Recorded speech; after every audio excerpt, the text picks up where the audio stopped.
This is Talking Ears. My name is Frank Wardinger, music audiologist in Philadelphia. And I'm Juan Vasquez, music audiologist in Chicago. We're back in the office hours. Very excited to be back in the office hours with you, Juan. Thanks, Frank. Likewise. It seems like we're spending most of our time in the office hours. We should do some soul searching about that. Yeah.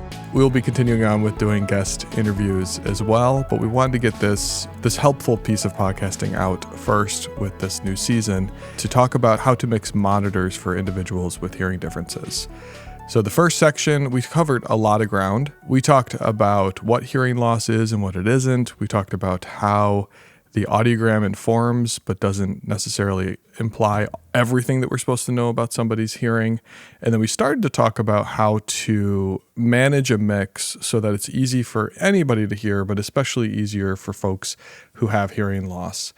So what are we going to pick up with today? Today we're going to be picking up on how we can use panning and other spatial processing to differentiate the sources that go into an individual's mix while they're on stage. Yes. And so this gets into kind of more advanced mixing strategies and something we have to think about differently in live sound than we think about in studio recording or anything like that, which is that the stereo field that most people are experiencing, whether they're on stage with in-ear monitors or with wedges or even the audience, is completely different than the stereo field when you're listening to a recording through AirPods or through your stereo system at home or through headphones on your way to work. So the individual with hearing loss is not able to take advantage as much of that limited live stereo field that we even have. So it's a consideration mostly that comes down to in-ear monitor mixing. So what's your experience with this, Juan? When you're performing, dealing with wedge monitors, dealing with in-ears in times, what has been your experience with how this has been handled? For me personally, it's been more using that practice and that training, kind of almost using and relying on the muscle memory. Because sometimes with using floor wedges, it can just be this wash of sound that just goes on stage. So it can make it very difficult.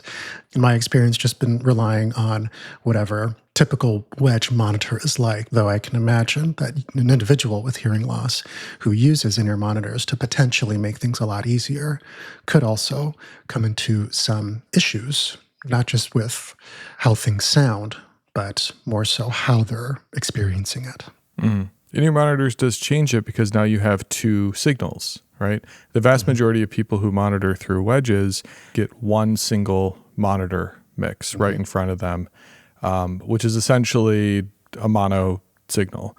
And then the only stereo element differentiating the left ear and the right ear are where things are positioned around you on the stage, right? If the drums are off to your left, if the bass is off to your right, and then everything else that's coming through the monitors is in the center, we can think about this as a simple way of separating things out. But if suddenly you have bass and drums coming through the wedge monitor in front of you, now everything is in mono. So when we talk about panning, panning is the simplest way to differentiate different sources because we have two ears and because psychoacoustically we can experience a whole spectrum of space across like a horizontal plane. When we have headphones, when we have two discrete channels, left and right, you can take advantage of that real estate a lot. You can take wonderful advantage of that real estate. But that is just not always the case when we're in live settings. The reason why I mention this is because it's one of the most powerful ways to pull apart and differentiate sources in a mix, but it may not be accessible to the performer that you're working with or to your own ears if you have hearing loss. So for instance, some people don't even have access to both channels, even if they're wearing headphones, right? Like asymmetric hearing. So when we're working with individuals with asymmetries in their ears, we really have to consider that panning because let's say your traditional approach to panning is to put two rhythm guitars hard panned left and right to differentiate. If the artist that you're working with can't hear one of those two channels, you are just simply muting one of the two instruments. So awareness of that is going to be paramount to making sure that that person's mix stays clean and clear. The goal with additional processing here is to create a sense of space so that the performer can differentiate in their minds, this is where this source is, this is where this instrument is, and it's separate physically in physical space from a different source. The drum's over to my right, the guitar is over to my left, right, etc. Another way that we can do this is with spatial processing, such as reverbs and delays, which if we think about things in reality that have reverb and delay on them in real life, they're things that are usually far away from us or are in larger or different spaces, right? If you go into a very small bathroom and clap your hands, you're going to get a completely different reverb and delay and reflections than a very large gymnasium or a cavern or outside in the woods. So by adding these reverbs and delays, we can actually pull different sources, different elements of the mix into different physical spaces. And this is very useful, generally speaking, in in-ear monitor mixing, but with in-ear monitors with individuals with hearing loss, we have to be really careful because we're aiming for a clear, discernible signal. So very long reverb tails can muddy together notes and chords, and sometimes even just muddy up a signal to the point where it's not easily heard by the individual. So we got to be careful about overuse of this, but subtle use and careful use can help move things further back in the mix or differentiate them from other sources. Certainly sounds like there's a lot more to monitor mixing than just having something in the in-ears or not, particularly for someone with hearing loss. So there's a lot of considerations.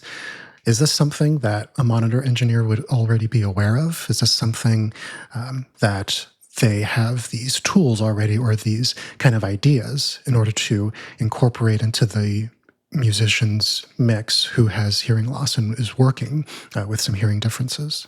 Certainly. Most engineers are very comfortable with adding in spatial processing onto monitor signals. It's up to the artist to know when to ask for it because the engineer may not know that you're needing different sources to be differentiated in such a way. One quick way that a performer can ask for it is to say something like, the keyboard, lead guitar, the horns, whatever it happens to be. The level is fine, but can you push it back in my mix a little bit? And in saying that, what we're really literally saying is make it seem like it's further away. It is there, but a little bit further away. And if you think about what that is in reality, if I move a little bit further away from the microphone and I keep speaking at the same level, you can hear my voice still, but you hear the room more as well, right? But then I come closer, and that psychoacoustically makes it sound like I am physically closer to you, right? Which makes it easier to pay attention to that signal.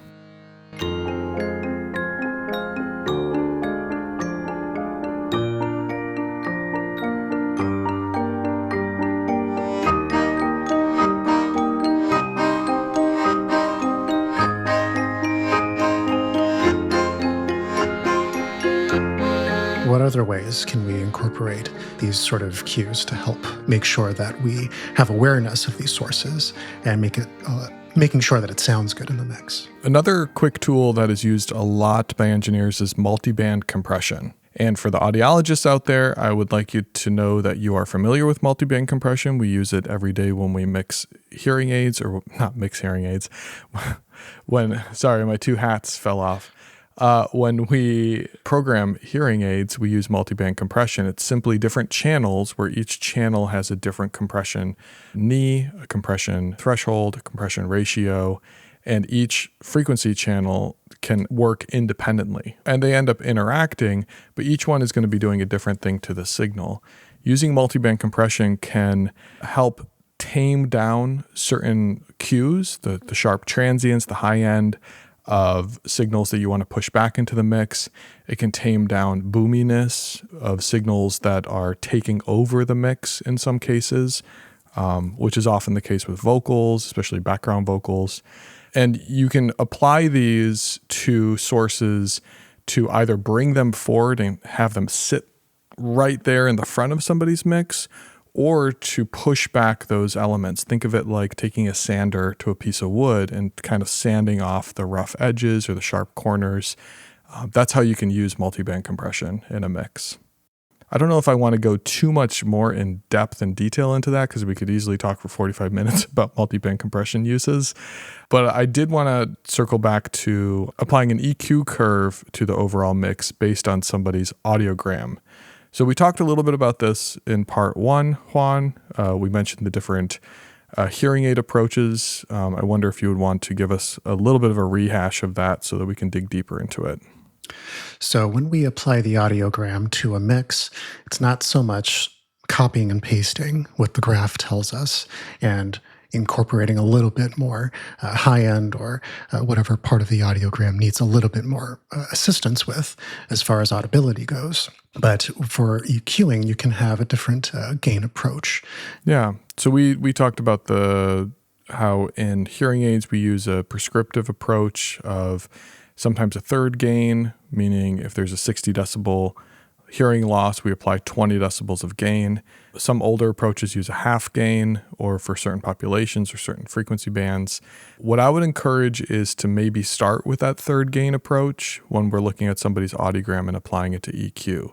It might still be giving us too much gain, but let's say that the artist that you're working with has a 60 dB hearing loss, 60 dB hearing loss at 4,000 hertz. Applying 20 decibels of gain at 4,000 hertz may be a decent starting point, right? A decent starting point to create a certain amount of air and space up in that range that they didn't have before. This would likely sit before your multiband compression, so you can then tame in those extreme dynamic ranges that are happening up there, because if there was then a very, very loud sound in that frequency range, that individual, as we talked about before, also has limited dynamic range in their own ears. So we have to be careful about how much gain we're applying, even in the areas where a person has hearing loss, quote unquote.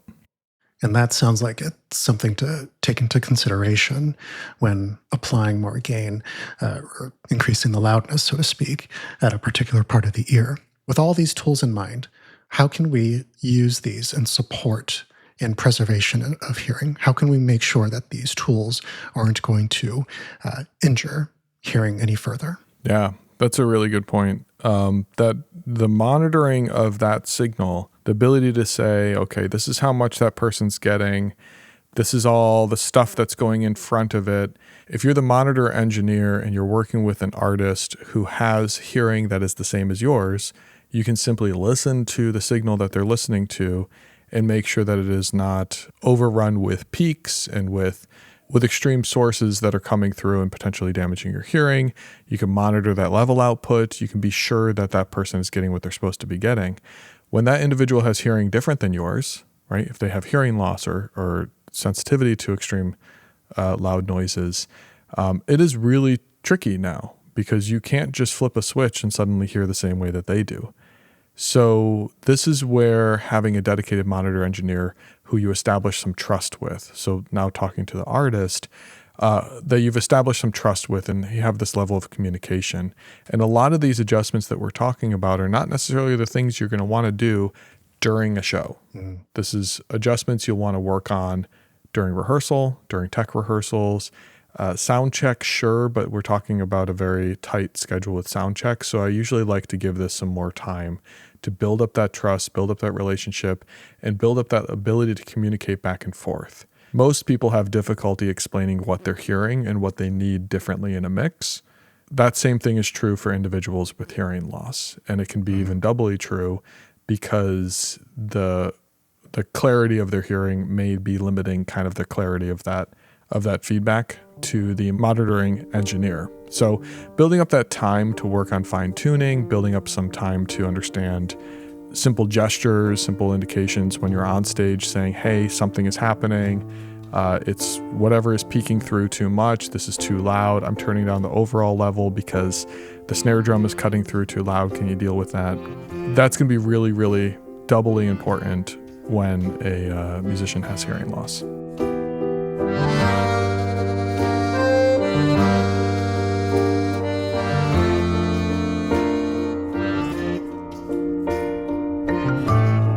Those are all options and considerations to take for something that we already have.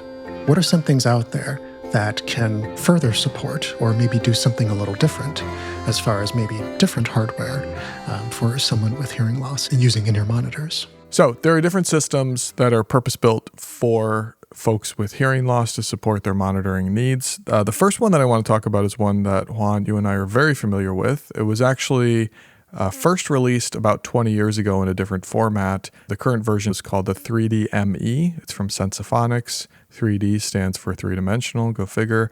ME stands for music enhancement. And the whole idea here is that we are able to take the signal that is on stage, pick it up with microphones in the ears, and then adjust it so that the individual has more control over it. You've moonlighted with Sensophonics. What is your experience with the 3D-ME and how has it been working for people? It's a system that actually can work very well to support someone with hearing loss, partly because there's an app feature that allows you to have access to a 7-band EQ, which you can apply to the ambient microphones that are just right outside of the custom earpiece. Those microphones are digitally controlled by an analog circuit, so essentially zero latency and a lot of headroom. So with that, it can address the issue of I can't hear the crowd anymore, or I lose my sense of space in the venue. So introducing this zero latency microphone signal helps with that. The 7-band EQ can help support an individual with hearing loss. So those frequency bands you can adjust and make sure that your own individual mix is nice and clear. So it's sort of supporting the audiogram there. But also, there's this cross feature. So someone with an asymmetric or unilateral hearing loss, you can use this cross feature, historically used in hearing aid technology, but now it's inside of this in-ear monitor system. I've only had a couple patients who had to use the cross feature, and the one most recently, when we turned it on and demoed it, their response was, "That was freaky, but in a good way." Freaky in a good way is always a nice response to hear from a patient.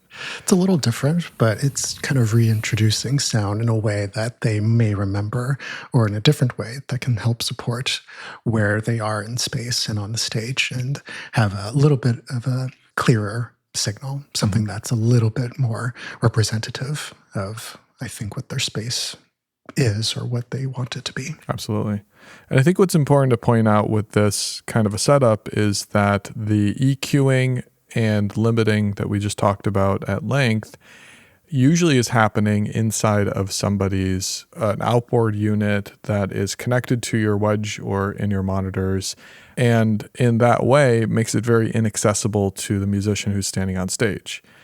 With having the EQ and limiter built into the belt pack, which is connected to your in-ear monitors, and having access to that as an app, now the performer is able to set up presets, basically load in their hearing loss and turn their in-ear monitors into what I like to think of as hearing aids for music settings. So, I mean, you touched on all the big points. Another one that I like to emphasize is that the microphones, as you said, have a high headroom, which means that they aren't going to distort with loud input sounds. What a lot of folks don't understand about their hearing aids is that they will distort with any signal that's above about 95 to 96 decibels, just because of the way that the hearing aid is designed. It's not designed with live music or live instruments in mind. Those are not their primary focus. As we talked about, speech is the primary focus of most hearing aids. So these in-ear monitors, the microphones are set so that they can easily handle signals of a loud live stage setting without clipping and distorting. So we end up with essentially hearing aids that can handle live music and allow you to put back in the sounds that you need, pull back out the sounds that you don't, and that EQ can be applied to not only the signal of the room, the microphones on your ears, but also the inputting monitoring signal. So let's say you don't have a monitor engineer who understands your hearing loss and is willing to take the time to work with you to mix and EQ your sound for your hearing loss, either because you're doing your own engineering or because the front of house person is dealing with a lot of other things and isn't able to have that conversation ahead of time, you can take care of that yourself through your belt pack. Adjust whatever signal they're giving you for your hearing loss, and then basically be several steps ahead before you even started. What's really great with the 3D ME too is that you have several options as far as how can it actually fit in your ear. There are the fully custom encased in-ear monitors. There is the universal tips that are available, but you can also incorporate a custom sleeve on it. So this is a very versatile in-ear monitor system. So no matter what your anatomical variation might be, there are options for this particular device to fit very nice and snugly for you. That also allows folks to have different options based on their budget too. The full custom in-ear monitors is obviously relatively expensive, as any full custom in-ear monitor is, but the universal system, it costs less than most full custom in-ear monitors. And gives you all the same benefits of control. I should say at this point, or at some point, that Juan and I are both music audiologists who work with Sensophonics in the sense that we fit these products. Neither of us are employees of Sensophonics, though, so this is not a paid endorsement.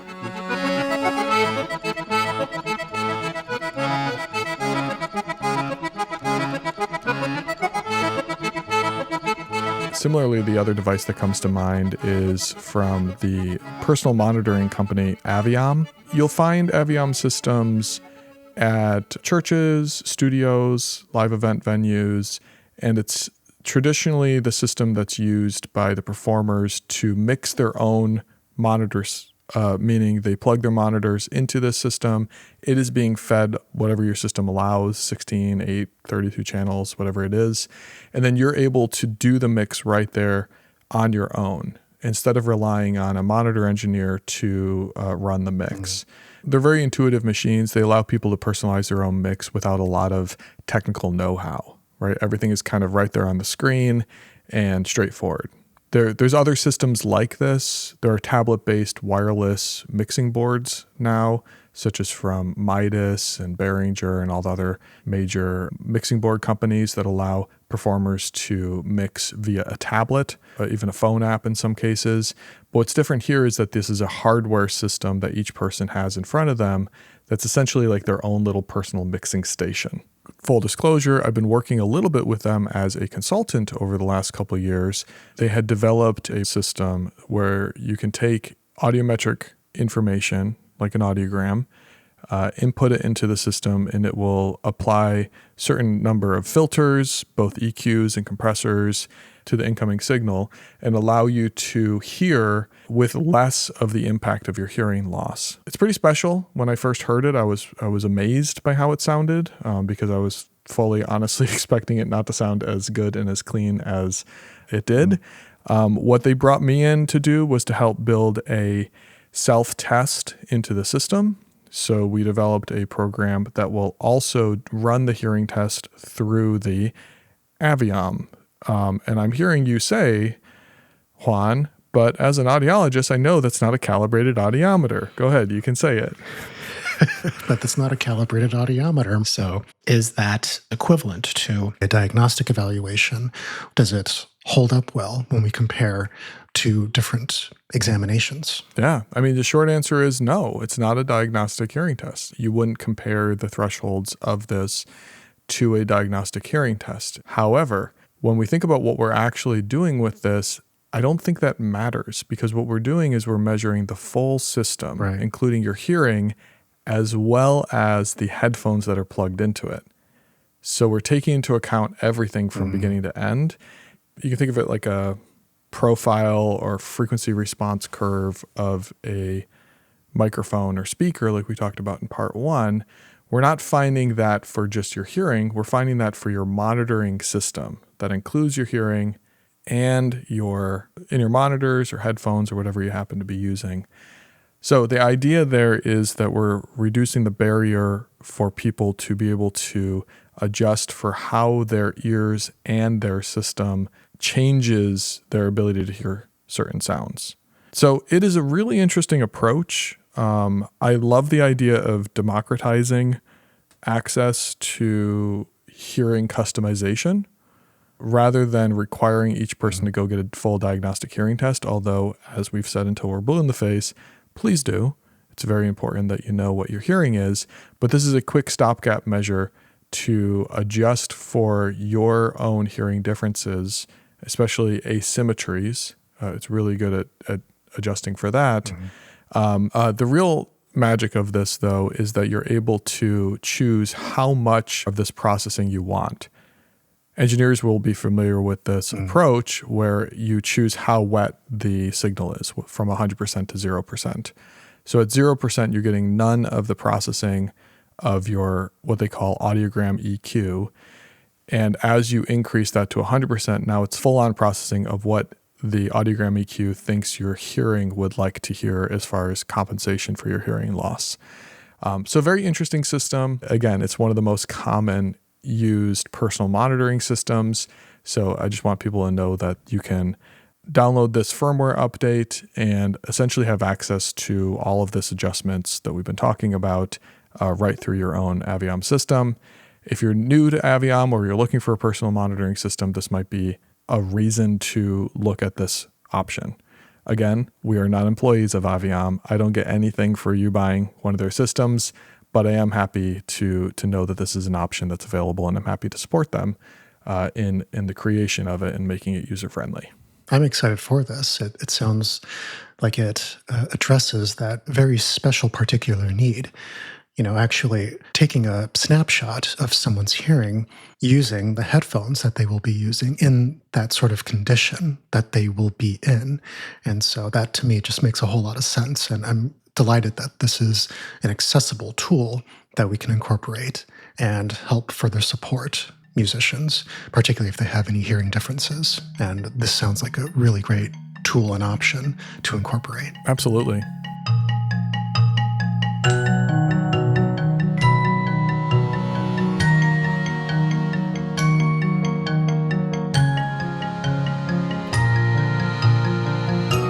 So for musicians who don't necessarily want to go out to get a new system or maybe reinvent the wheel, what are some specific things that we can incorporate already, say for a violinist?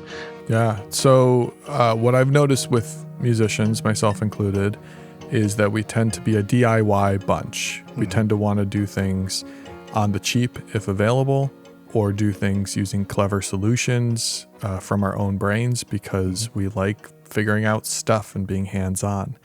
Very often hearing that there's a built solution for addressing our hearing doesn't necessarily excite us, rather than thinking, oh, we can MacGyver some silly connection of quarter-inch adapters together until we can finally hear something and then brag about that to our friends. That kind of is more our speed. It's amazing how much time and energy I've spent thinking about building my own amp when I could have just gone out and bought an amp that would have sounded better than anything I end up building. But, that's just the musician's brain. I have a bunch of examples of this, and each example I'm going to highlight simply to point out that there are a myriad of options that are going to be case by case based on the person's instrument, but also the type of music they're playing, and also their hearing loss, and also the setting that they're playing it in.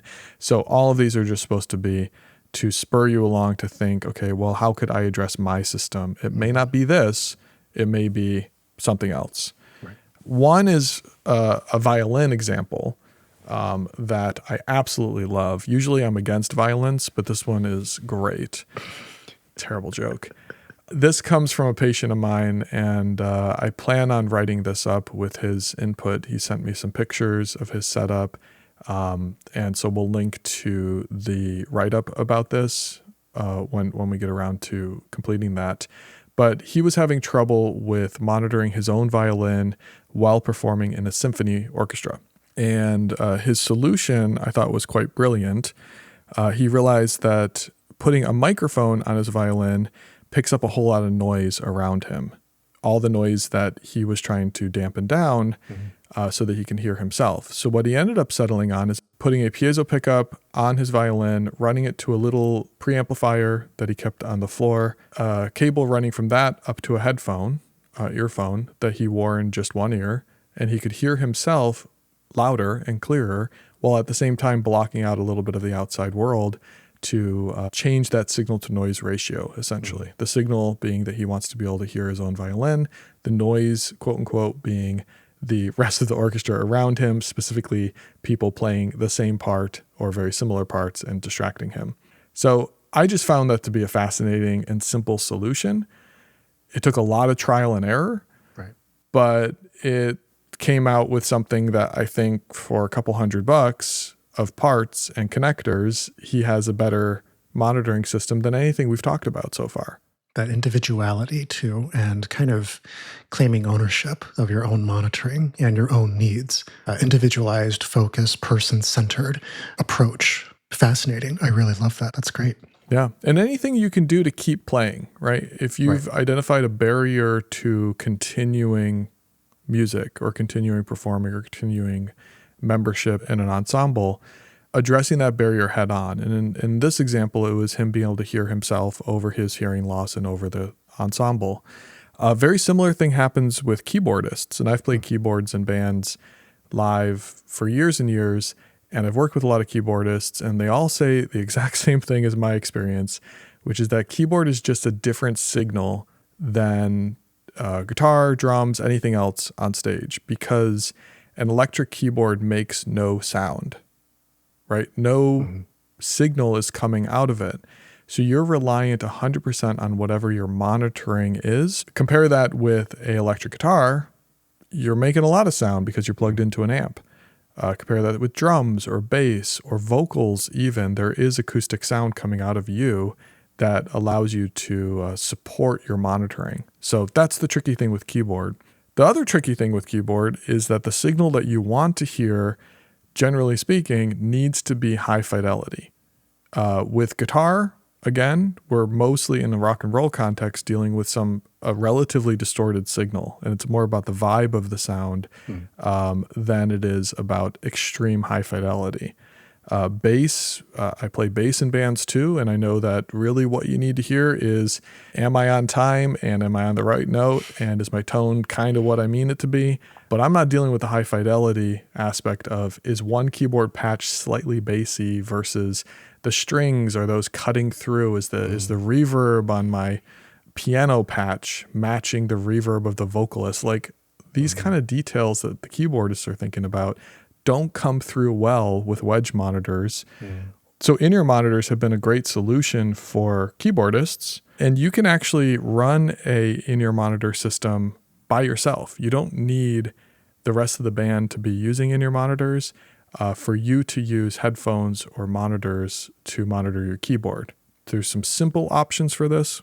The most obvious one is to use the headphone out on most electric keyboards and just plug in your headphones into that. Make sure it doesn't mute your main output. Turn that up until you are able to hear what you need to hear, and using this whole concept of focal sources, if that's your focal source is your keyboards, find some headphones that also give a little bit of reduction to the outside world, either in-ear monitors or over-the-ear headphones or something. And suddenly you've reduced your non-focal sources and increased your focal source. It's a simple solution. And then applying EQ to that can be as simple as putting in one more outboard gear, or even in some keyboards, applying an EQ directly through the keyboard to only the headphone output. Suddenly you have the full system that we've been talking about. So I just want people to know who play keyboards and other electronic instruments like synths and other things that fit into that category. You don't need to worry about what the rest of the band is doing or even what an engineer is doing, right? You can be in control of your own source.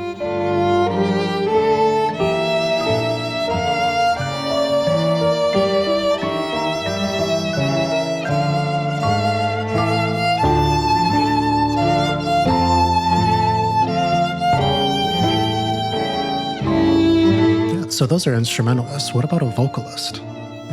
Vocalists have the hardest job on stage, right? We all know that, because they're not only being heard like everybody else, but also they are performing in the capital P meaning of the word, meaning people are watching their face and they're conveying meaning with words. So their job is much more difficult because thinking about these technical things while you're also thinking about that capital P for performing with conveying words and being kind of the focal point of, again, a pop and rock style music is what we mostly are talking about. This makes it tough to split your brain and do these technical things at the same time. So I prefer simple solutions for vocalists, ones that don't put a lot of barriers in the way. Mm-hmm. If the rest of the band is on in-ear monitors and you can get on in-ear monitors, it'll clean up your mix and make it a lot easier. And then you can apply everything we've talked about. Mm-hmm. If the rest of the band is on wedge monitors and you're the only person struggling with this, which is very often the case that I hear from bands, everybody is totally fine, but the vocalist is having such a hard time. How can we help? And the answer is, again, like keyboards, you can go to an in-ear monitor system, leave everybody else behind in their Stone Age using wedge monitors, move into the 21st century using simple systems. The simplest of systems is a microphone splitter. And there are microphone splitters specifically made for personal monitoring. They're little tiny boxes. You can put them on your microphone stand if you need it accessible, or on the floor if you don't need it accessible. The microphone signal from your vocal mic goes to the box, and then that is split to be sent to the front of house mixing board. But a tap of that signal can go to a pair of headphones, either wirelessly or wired, to your own ears. Mm. So you can turn up how much you want of that focal source, that important focal source of your own voice. And then depending on how much attenuation you're wearing in your ears, custom in-ear monitors, earplugs, big shooter's muffs, if you don't care about what that looks like, whatever you're wearing over your ears can reduce the stage volume or the non-focal sources by however much you want. In other words, taking control over your signal-to-noise ratio allows you to hear yourself.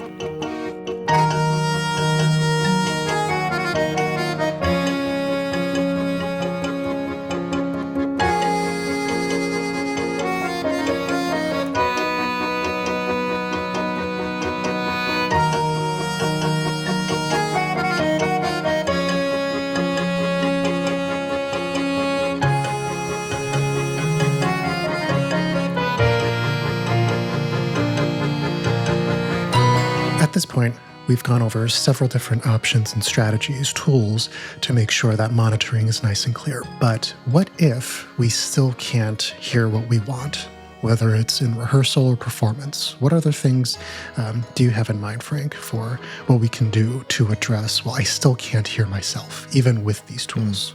Sure. Well, I like to always go back to the old adage that less is more. Mm-hmm. Right? Less things will make it easier for you to hear the thing that you need. When somebody says, I can't hear myself, what they're really saying is, I'm hearing too much of everyone else, right, and it's burying me under a blanket of noise. So simplifying that mix, cleaning it up. I like to imagine the imagery of that part of a big box store where they're selling TVs. Mm-hmm. And there's 100 TVs on the wall and a big grid, different sizes, and each one's playing a different signal or a different show. That is chaos. And for me personally, and for a lot of folks, it's almost impossible to look at just one and pay attention to what it is. Right. And it's even worse with monitoring and with sound because they're not on different screens. They're actually overlapping.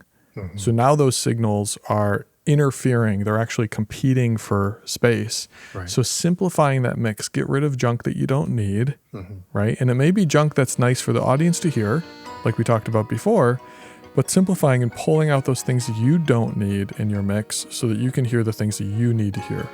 And I can't hear myself means there's too much of other stuff. Right. So let's bring that back.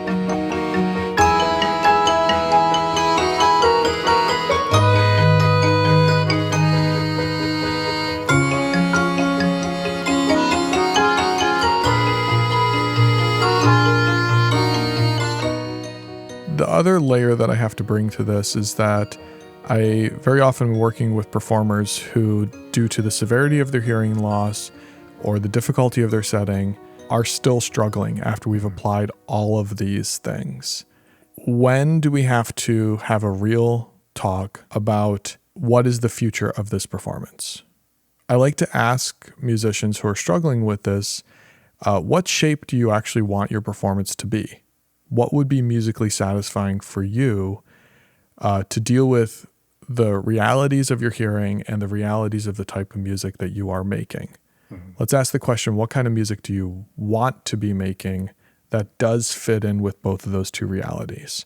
So I know that there's some people who go to acoustic guitar and solo performing to deal with the reality of I can't listen through a full band anymore, or I don't want to, or it's too stressful. By reducing that complexity on stage and reducing all those competing signals, you can also hear yourself more clearly. And I know a lot of performers who say, I can now perform better because I'm not competing, I'm not struggling, I'm not fighting all these other signals, right? And if you're performing better, the audience is enjoying it more. So that might be the right option if that's musically satisfying for you, right? Because we're not talking about going to work and using a nail gun, we're talking about art. So it needs to be artistically satisfying to you. The flip side of that is that I have some people who say, well, musically satisfying means I currently have a 12-piece band with a full horn section, and it needs to be a 12-piece band with a full horn section or nothing, right? So if your real reason for doing music is sharing the stage with all these other people who inspire you, or making a performance sound exactly like the record, then all of these steps that we've talked about are what you need to experiment with, focus on, and really invest energy into. Music audiologists can help with that. Many of us are audio engineers in the past or currently, and all of us know audio engineers who understand sound because we've worked with hundreds and dozens and thousands of them who care about their ears as well. So we can be a good resource for you to link together. If you're a performer listening to this and thinking, I need to find somebody who understands how hearing is affecting my own ability to perform, how my hearing loss or my hearing differences or my hyperacusis or tinnitus is affecting my ability to perform, reach out to a music audiologist and we will help either point you in the right direction or answer your questions directly.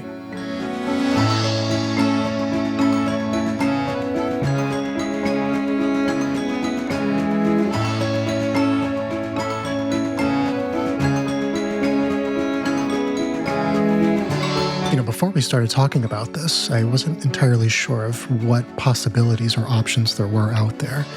Certainly there's a ton that we've discussed and so many different ways that we can incorporate this. It does sound, though, that no one solution is going to make things immediately perfect or better. Like you had said, there is this component where we need to experiment and practice with these things, very much like acquiring a new musical instrument. Probably wouldn't do that same day performance.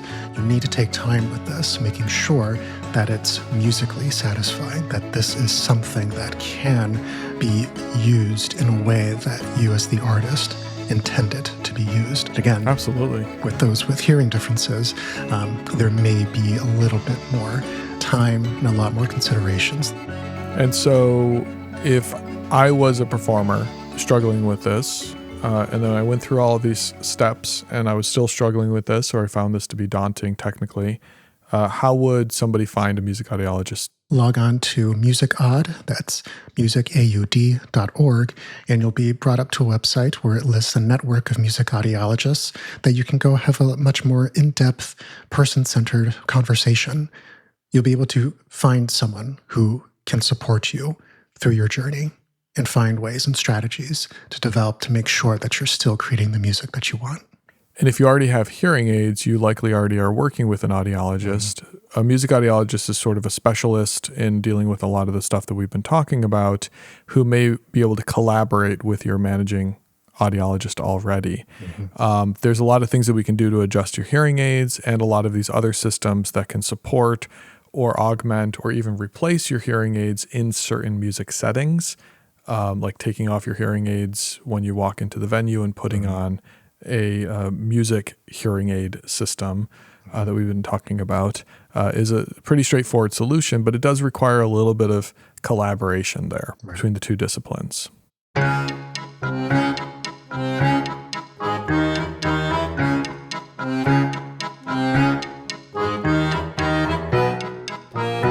Just to wrap this up in a bow, one of our main goals in music audiology is to prevent damage to people's ears from live sound and loud sound and recorded music and all that stuff. If you already have a hearing loss, that goal of hearing loss prevention might feel like it's been missed, right? That boat's left, right? Now we're into hearing preservation or hearing conservation. That's what this resource is all about, is taking your current hearing, conserving what we have by being thoughtful and careful about your exposures, but also adjusting what is coming in so that you can continue to perform in a meaningful and exciting way. So as we said, experimenting with all these methods to improve clarity and simplification in the mix, considering other systems that can do a lot of the heavy lifting, and working with those individuals around you who have technical roles, whether they be the music audiologist or the monitoring engineer or front of house engineer or the other person in your band who knows anything about mixing systems, and collaborating with them to come up with a solution to allow you to continue playing. Because at the end of the day, the whole reason that we do any of this stuff is to keep people performing, keep people making music. We agree about this one. Music is one of the greatest things in the world and one of the greatest ways that we can connect to other people. And I want to see more of it and less barriers. Absolutely. So you can think of all these strategies, these tools, these devices as another instrument or another way to connect you with others. Like we mentioned, this episode is accompanied by an article and some other resources. So if you find this to be useful to have it in multiple formats like this, please let us know. We'll keep making these kind of in-depth deep dives into a very specific topic. Please let us know what other topics you may be interested in hearing us do a deep dive like this into. We will be back shortly with some more interviews from interesting folks, which you've come to expect from the show, and we appreciate you listening. Thank you. Thanks for listening. Talking Ears is a production of Earmark Hearing Conservation and Philadelphia Music Audiology. The show is proudly made by us humans, not AI, and this episode was produced by Juan Vasquez and Mary Kim, and the theme music is always by Scott Hallam. Talking Ears is a labor of love. It celebrates sound in all of its forms. Loudness can be fun, loudness can be interesting, and people with hearing loss should have exactly the same access to music making as everyone else. If you listened this far, I assume that you didn't mind what you heard, so I encourage you to share this with other folks who might be able to use this information. Please also continue sending in your questions for topics, your suggestions for guests. And if you're so inclined, you can send us some coffee money so we can keep awake and keep making this show. You're the reason we make this podcast. We love hearing from you, so as always, thanks for listening.